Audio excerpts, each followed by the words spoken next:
It's Joy, and welcome to Winter Chat. How are you all doing today? Let me just, let's see, there we go. Do some computer things. I will not belabor the subject I picked for today's convo. Frankly, it's too nice outside, and these days are few and far between in this late winter time. It's at least gotten into the 50s out there, and the sun is shining beautifully. And I definitely need to do at least one thing. I'd like to do two things, but if I can get one thing accomplished, that would really make my day. But first, the synopsis for the week. So let's see, what do we start with? Let's start with, so on my other channel, which, let's see if this works. There it is, at Joy Unhinged. I will be putting up content non-gardening related. So most recently, I put in my Azure haul. It's a small one, so it's there if you'd like to take a lookie. So, and then next, I hope, next up is I make face butter. This is something I've done recently. This is only my second batch, but the batches end up being enough that it takes me like a year and a half to even finish it. So filming that, since I'm not used to creating that kind of content, is really like labor intensive. It takes a long time, and I'm not even doing anything fancy. So it's taking me a lot to edit it, but I'm hoping it'll be done soon and I can put that up there. Let's get that up, okay? And what else?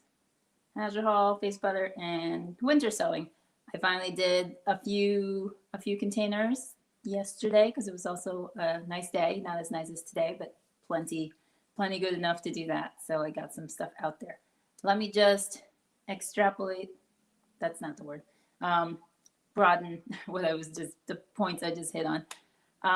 So the face butter, like I watch certain YouTubers, homesteaders, and a lot of them do DIY stuff, and I love DIY stuff. I've been doing DIY stuff. I didn't have a name for it back then, but I've been doing it for like 2 decades, I guess. Yeah, even in college, maybe. So it's always been in me to figure these things out and wanting natural products for myself. But, easy is easy. So we lean into those most of the time. But now to have a little more time on my hands, I can experiment more. So I like to do my own face butter, and it's really simple. Shea butter is my base, I guess. And then I put a little bit of coconut oil, a lot of calendula oil, which I make myself from the calendula patch I have growing.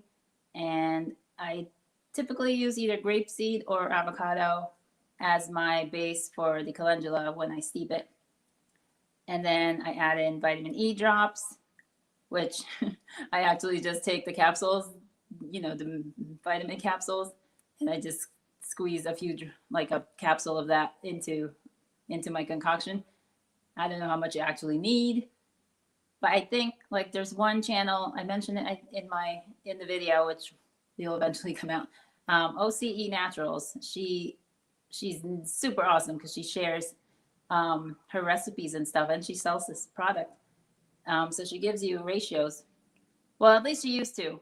Like some of her videos was like hijacked, so she stopped giving that information. But if you look far back enough, there's enough numerical data there so that you can do this stuff yourself. And I'm sure there are other content creators or other sources online that you can find this stuff.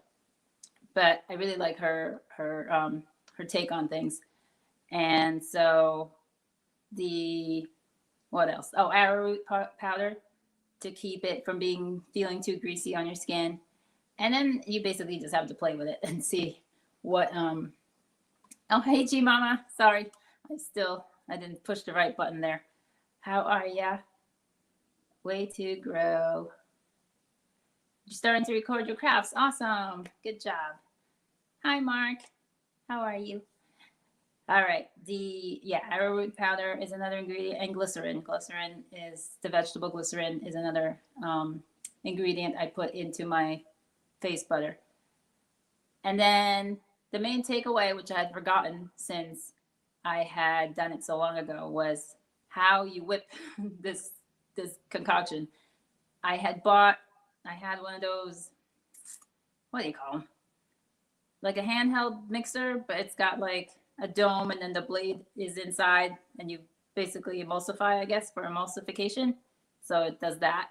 That does not whip. That is not for whipping. It took me like hours to figure it out. You have to actually have the whisk attachment. And that's, what she used in the video that I was referring to. But I'm like, oh no, I'm going to be way smarter than her and use the other attachment. But it doesn't work. You need the whisk attachment to make the butter. So once I figured that out, then it was super simple and it wouldn't have taken me as long as it did. So yeah, so that was that. And then on Sunday, I got my Azure haul, which, well, you'll see that video if you go to the site. But they also have their catalog, which I never really looked through because I just look at their website, whatever. But for some reason, I was like compelled to look at it the other day before I chucked it into recycling. And there was a page for what's new for March. And on the top, it said yucca root powder, blah, blah, blah. But it says yucca root, blah, blah, blah, has been used to make natural soap. And I was like, ding, ding, ding, natural soap. I want to make soap. I don't know how, it's going to take me a while because I'm not too comfortable with the whole lye situation and all that. But I'm going to get there. I know I will. Hey, Robin. 40 degrees and a melt off. Correct. Feeling like spring might actually happen. Oh, it will happen. Just don't get your hopes up too soon. You know how it is with this fake spring we get. But yeah, we definitely need some melting. The ground is still like frozen solid. I can't even like get anything in there. Yeah, so no groundwork for a while. So this has other. There's lots of stuff in Azure that you wouldn't know because the website is just on and on and on of stuff. But I was really excited about finding that natural soap product. And then they also have, did I mark it? I folded this page. I know I marked it. They also sell plants, like they sell vitamins and stuff. They sell plants, which going into my topic for later on today. If you can't grow it from seed, you can buy it. And this is just another source. And I think their prices are pretty reasonable. Like $3.65 for a 4-inch pot. That seems like a good deal to me. I don't know about you guys. But there were a few things I circled on here. I'm not going to buy them this year. But I'm going to keep this catalog for next year. I circled ashwagandha. This I had bought seeds for last year and I tried to get them, but I failed. And you didn't get too many seeds, so I lost all my seeds. So this is a plant that I might just buy the actual plant for. It is also perennial, and I love perennials. Another one is elecampane. That's another one I hear once in a while, and I always think, oh, that sounds good. It's good for bronchial infection, pneumonia, and chronic cough. So my kids, I always want to get them something natural. And elecampane sounds like a good deal. Oh, ashwagandha is good for, I know it's good for like hormone balance, boosting immunity, promote relaxation, mental clarity. But I think it's good for female reproductive stuff. At least that's what I've heard. Anybody know? So anyway, mullein is another one. Like I think I have it wild in the yard, but I don't like to just like, oh, that looks like it. Maybe that's it. And then I'm not really sure. So I'd rather just grow it and be sure and have it in a specific place that it's not getting trampled on or mowed or whatever. I should have replanted that. But anyway, I think it was just like when a bird dropped a seed or something and it just started growing. But I would like to get more mullein like established. And they have seeds, I think. Like I said, I haven't really looked too fully into into the catalog. But another thing I also found was, and that I had purchased, was tallow, beef tallow. Now I know it's supposed to be good for cooking, natural fats and all, which I am starting to lean into. I should maybe research it some more, and you know how things are. It's good today and not so good yet tomorrow, or wasn't good yesterday, it's good today. But I'm gonna lean more into tallow. But specifically, I got it for skincare. It seems that's all I care about. But it is packed with vitamin A, vitamin D, E, K, and B1. So directly to your face versus having to ingest it. Suitable for all skin types. So instead of buying, you know, the pre-made products, I decided I'm going to make something myself. Mullein grows wild all over the Wisconsin property. It spreads easy, so use caution. Ah, yes. I think good advice. Thank you for that. Maybe, yeah, have to maybe keep it on the back area or something. All right, that was the azure thing. Where are we at? All right, that didn't take as long as I thought it would. So, oh, okay. The last thing, winter sewing. I got that video. Did that come out already? I don't even remember. Did I get that video out yet? Or is it? No, not yet. I just shot it.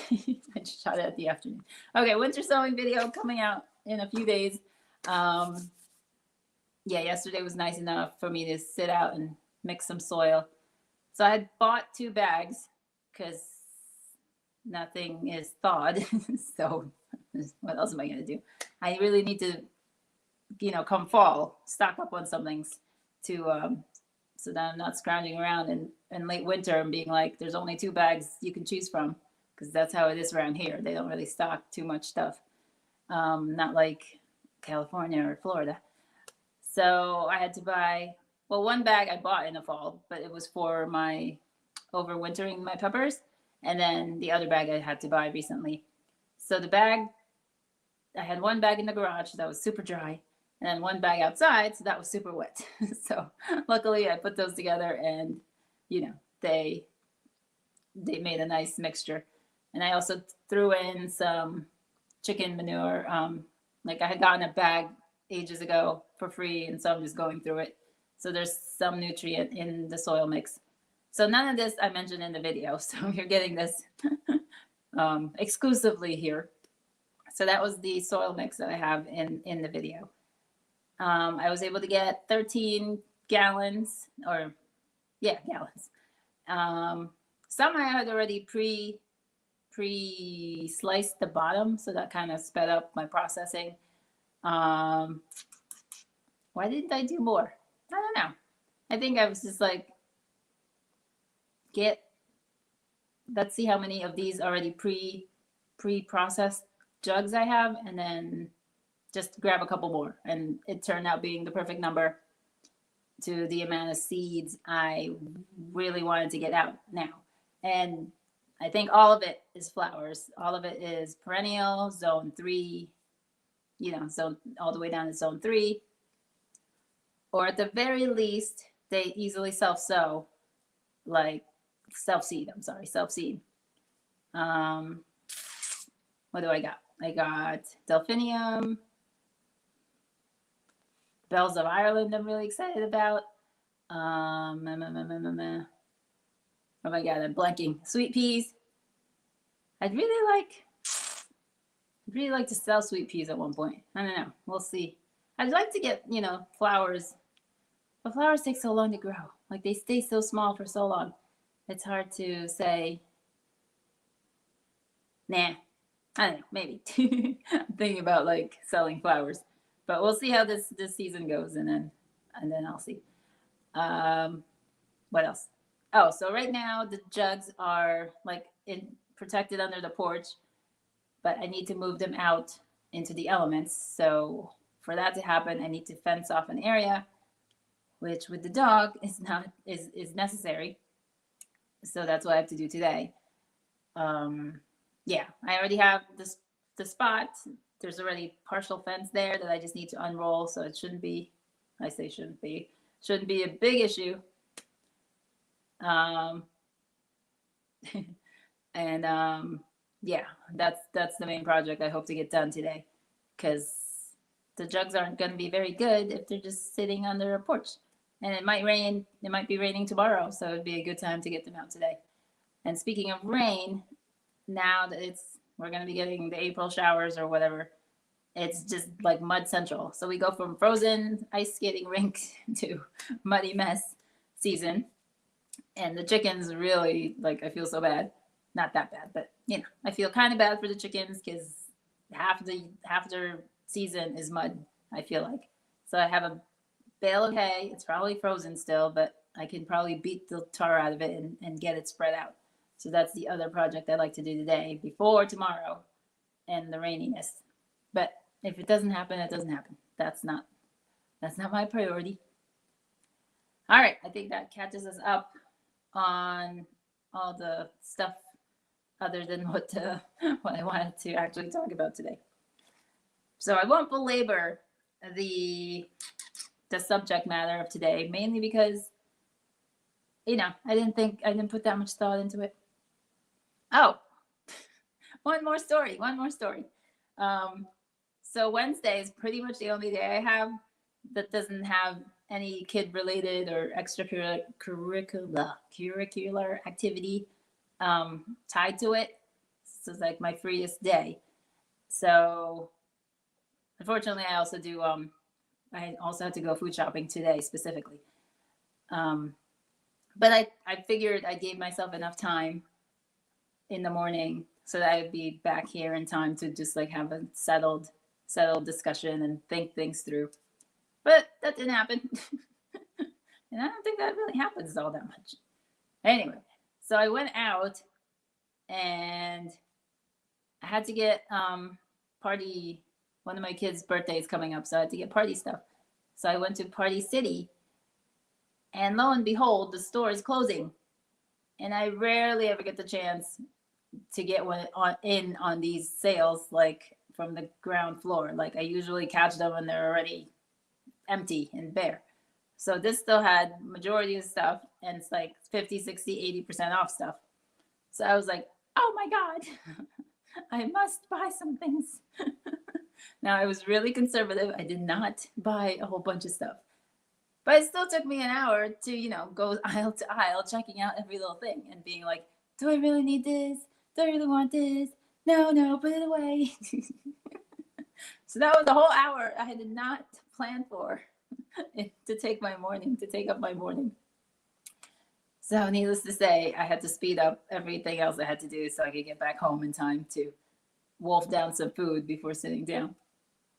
And then obviously that took away from brainstorming on what I wanted to talk about. But the topic is maybe don't grow that. So what am I talking about? I'm not talking about invasives or problematic plants, that's for sure. You definitely shouldn't grow that. You should, best case scenario, just grow what your neighbors grow. Watch some regional channels that grow stuff and see what they're growing and really, do some research on the plants. What I'm talking about are the plants that everybody grows, no matter what. And why shouldn't you grow it? Well, here we go. No particular order here. Oh, no, I'll do that at the end. Okay. Why are you growing it if it takes so much input from you? Especially now when we're worried about tariffs and global environmental changes. Increased pollutions. If a plant can't survive in your specific space, whether it's due to your climate, your soil type, your setup of your growing spaces, where the sun is tracking across the sky if you're in shade all the time. if you can't get water to it, and later on, if you don't have any manpower yourself, or if you don't have manpower to help you, whether that's preparing the beds or preparing the irrigation or preparing the planting or harvesting, if you need, those kinds of inputs, maybe you shouldn't grow it. Like I have sandy base, not sandy base, clay base, clay base. Every time there's a huge rain, like whoosh, down goes any topsoil I put on, and this has happened quite a bit of times. So I've had to really build up my spaces, especially if it's in ground. I have to make sure that the water is somehow dammed off from those spaces so I don't lose them, all that soil, as I have many a time because before I learned my lesson. And especially if you just moved into a place, you should really like watch these things before you go planting willy-nilly. Oh, and even indoor setups, you need lights, you need shelves. If it's taking so much from you, to taking away from you living a better life, feeding yourself better. Okay, not feeding yourself better. That's not a good argument, is it? Just day-to-day life, if you can't make ends meet with those things, maybe you should take away, budget accordingly. Take away from the stuff that's going on outside and invest it in yourself in another venue.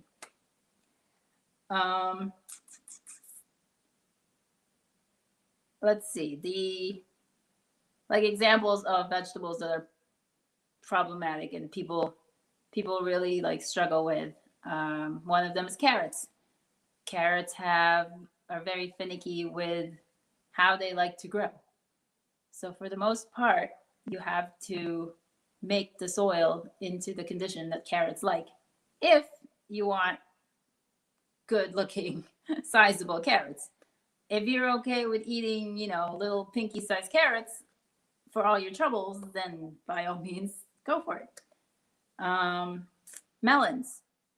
If you don't live in the area that has 150 days of growing time of nice warm weather, don't expect to get big juicy melons.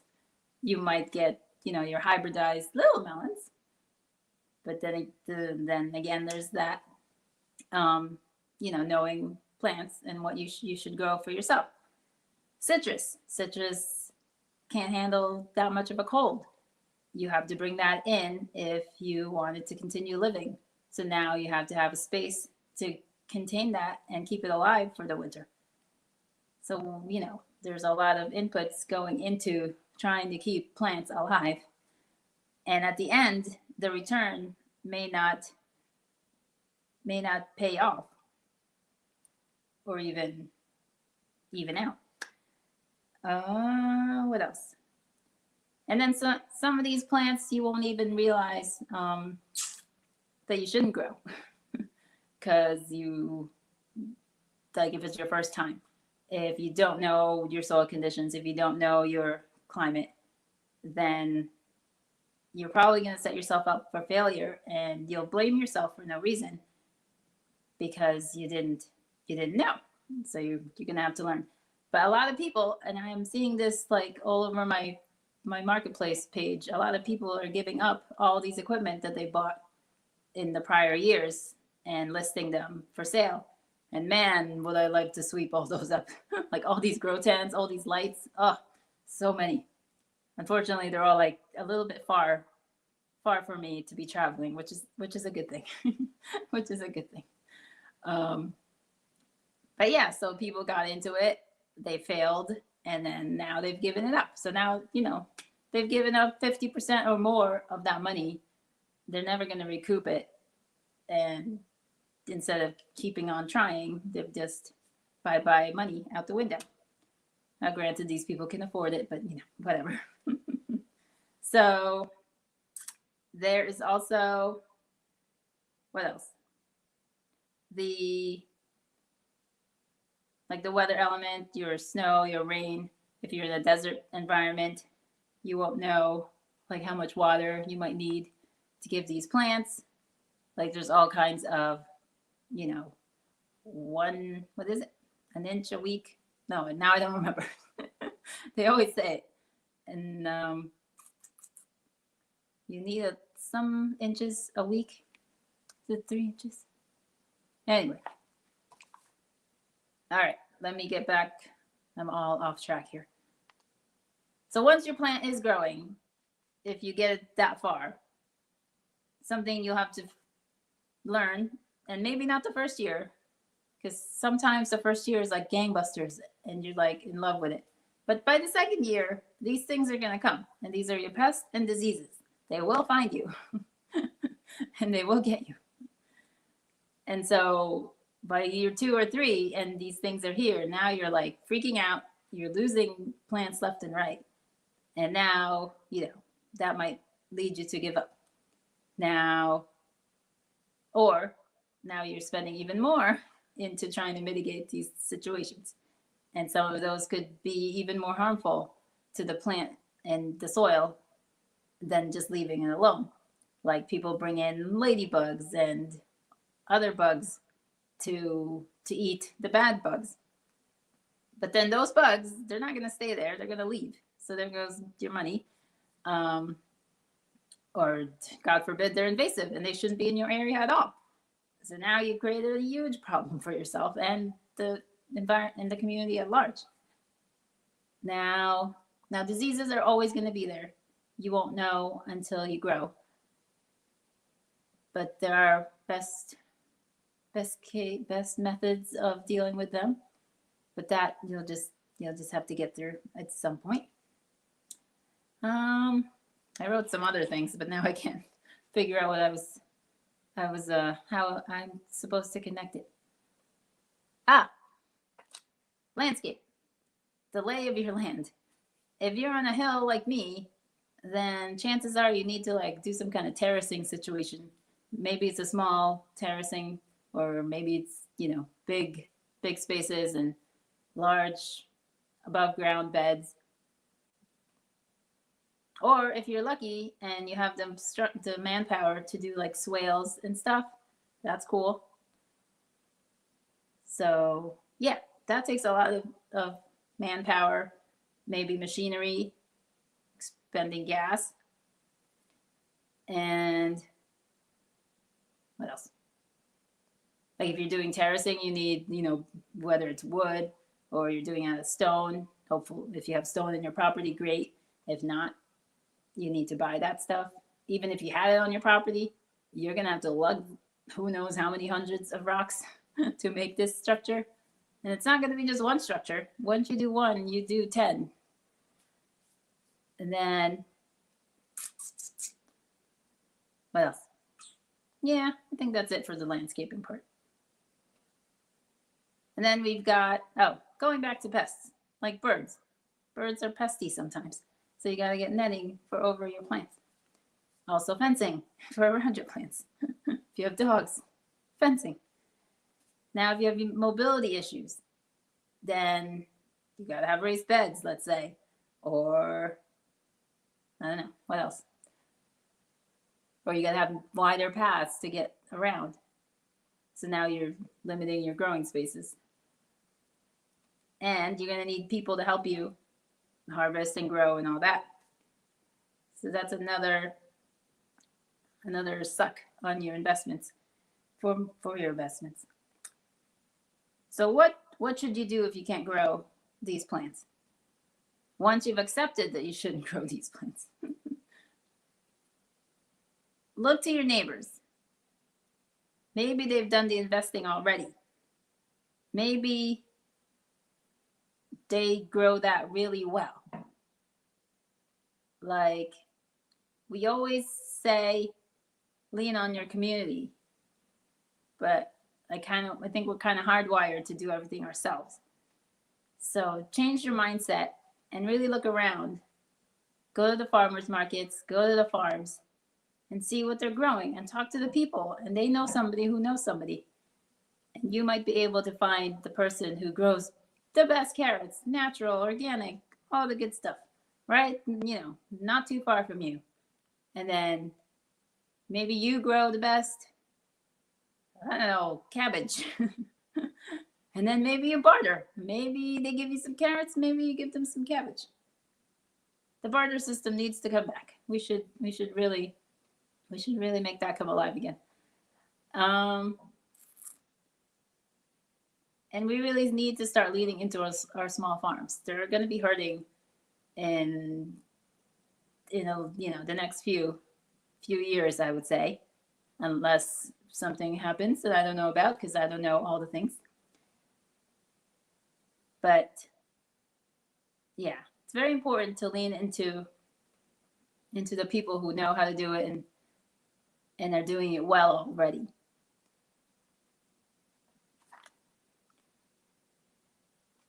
And then at the end, I'd say reduce your expectation. Grow all the stuff. Experiment. Of course, that's me. I will forever try to grow carrots. I've gotten a few, like a handful of nice carrots, but for the most part, I'm getting, pinky-sized carrots. But I'm going to keep trying to grow carrots no matter what. Am I going to buy store-bought carrots? Of course. I haven't gone out there and found my small farm that grows it, so I go to the supermarket. But I am going to keep on growing all the stuff, because that's the only way you'll learn what does well and what doesn't. And if it's a different variety, then I'm going to keep buying seeds until I figure out which variety works for me. But, big but, reduce your expectations. Don't expect the store-bought stuff.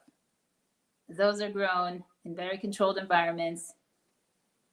Yeah, with too much water for the most part. That's why most of it lacks the flavor profile that we experience when we taste our own homegrown stuff. Yeah, I understand. Bartering in suburbia is not too easy. I know.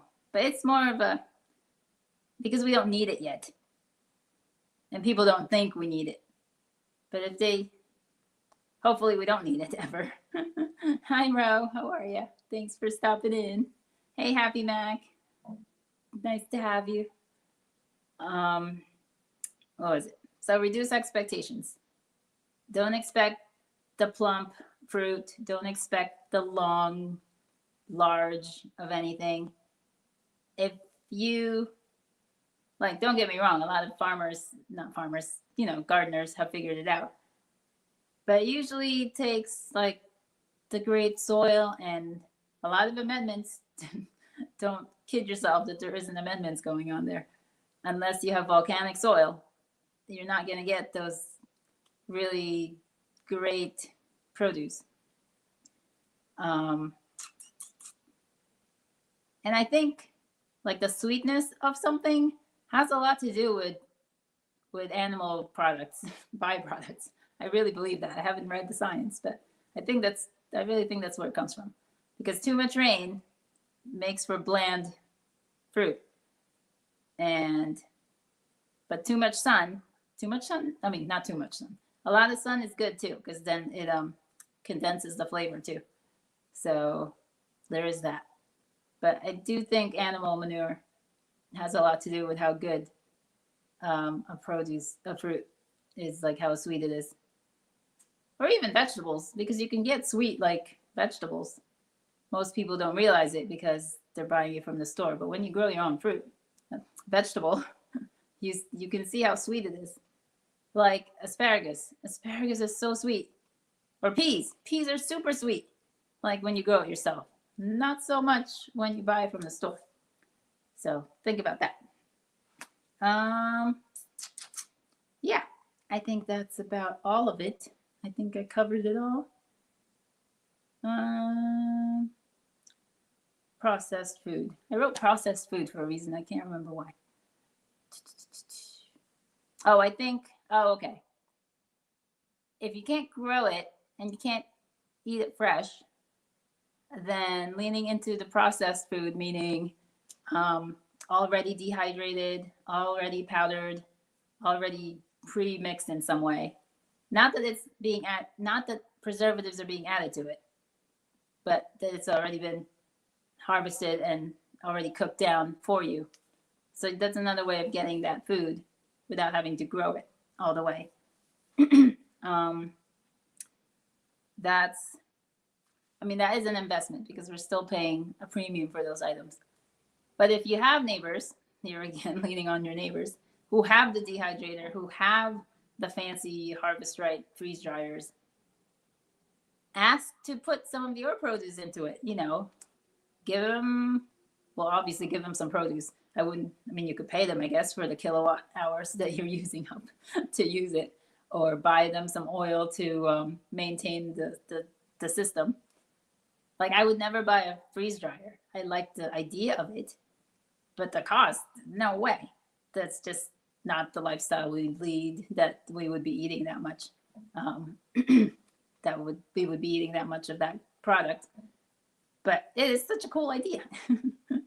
Now I can dehydrate no problem, but yeah, I don't do that much of it, so I don't need to buy the super expensive product. Luckily for me, I got a birthday present of one of those air fryers, and it has a dehydrate function. So the temperature goes all the way down. Ooh, I don't even know how to down, but it's definitely like 80, 90 degrees, which is where you can be dehydrating certain things. And I've heard from someone that you shouldn't go above 125. You can, but that you would keep more nutrients if you stayed down around 125. So think about that. And yeah, obviously we all have ovens, so we can do that ourselves. Okay, so processed food, already made food, is a way to get around growing it, you know, and failing at it. So yeah, that was that part. All right. Robin says, carrots. Try digging just the area you want to grow them. Add 20% sand to the mix. I really liked Shin Kuroda, about 6-inch long and thick. Great taste. I have not seen that. Was that a Baker's Creek seed? I've never seen that word. I mean, that variety, Shin Kuroda. That sounds good. I did do a tote of sand mixture, and had the slugs or whatever bug not gotten to all the seedlings. Most of the seedlings, I might have gotten something out of it. So this year we will try again and see how well we do. Yeah, I just gotta figure out the slug situation. And I don't even know it was slugs because, you know, you see the slime trail. So annoying. Like I buy crinoline. Not crinoline. What's the other one? Tool is another one. Tool. But I forget that it's not winter friendly. It gets brittle as heck when it's exposed to freezing conditions. So I end up with and critters still chew through it. Like, I don't know if it's squirrels or mice or what, but it still gets chewed on. So while it's good for the short period of time, it's not foolproof in my neck of the woods. So needless to say, I probably need to get it by some kind. Oh boy.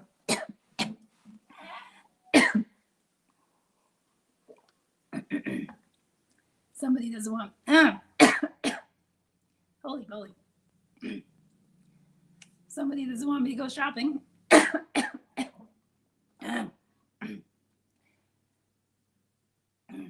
I swallow a bug? Oh my gosh. Okay. Nope, still there. Geez, I usually talk a lot more than this without encountering a problem. All right, where did we go on the Kuroda carrots? Someone recommended them for my clay soil. Okay, there we go. 2 endorsements for the Kuroda. Learn carrots will fork if they hit anything in the soil. They want to stay watered. Yep. So the bin I made, I left a reservoir at the bottom, like 2 inches, so that it would stay moist and the water would continue to wick up. So hopefully, if I get this crinoline situation, like really on there, not just over, but just like snugged on the sides, so that slugs won't get in, maybe I can have a harvest of carrots this year. I will continue to plant melons. I've had decent luck with the baby sugar baby, the little ones. So I'm gonna keep trying. Obviously, not so much with the big ones. And it depends on the summer. If it's gonna be a nice summer, or if it's gonna be a wet summer or a cold summer, then that really impacts how well they do. Like typically, they do fruit, but they like fruit at the end of the summer, so they don't have enough time to get to size. So yeah, they might be something. Yeah, I think last year I started them just in the ground, and I think I really need to start them earlier. I think at least a week, a month.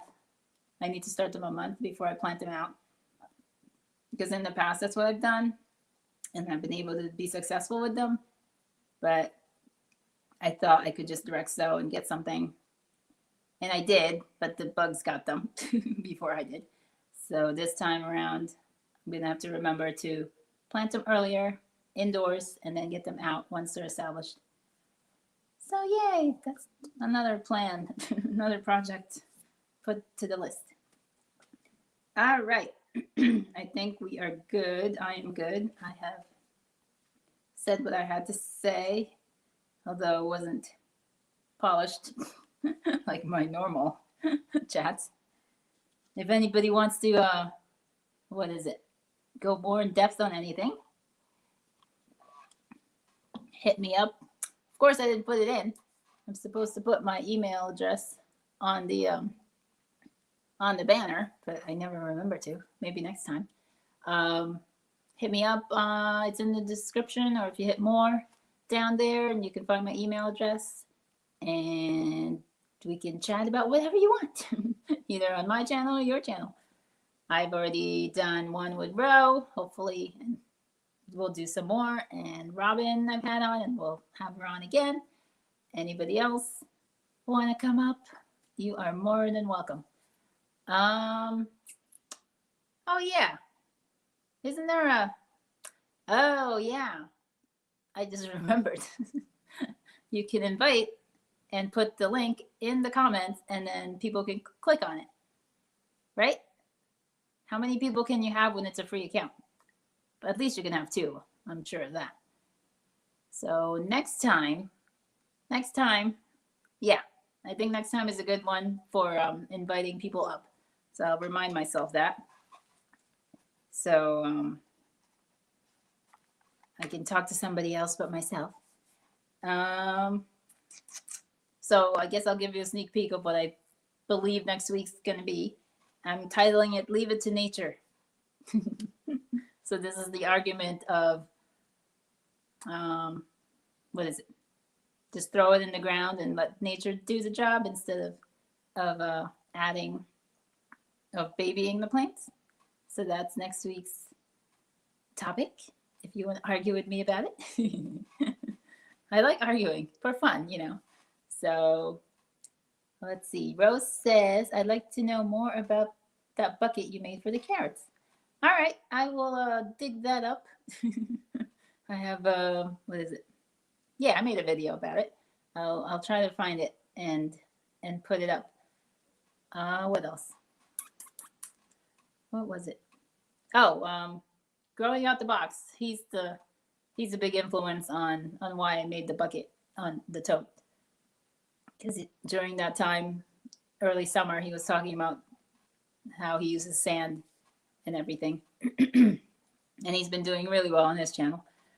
So, although he's been leaning more into blueberries because that's where his views are coming from, but he's got a wealth of knowledge. I'm sure you all know we have We have, let's see, the gardening community is not super big, but there are definitely like clusters of it. But I think he's in this cluster. All right, that's enough for me today. It'll be a little bit shorter than usual, but I want to get outside. I hope you do too. What else? Any leaving thoughts? Yeah, keep experimenting. Reduce expectations. Let's see. Robin says Shin Kuroda are tasty. I like F1's Envy and Bolero too. Bolero I've seen. Okay.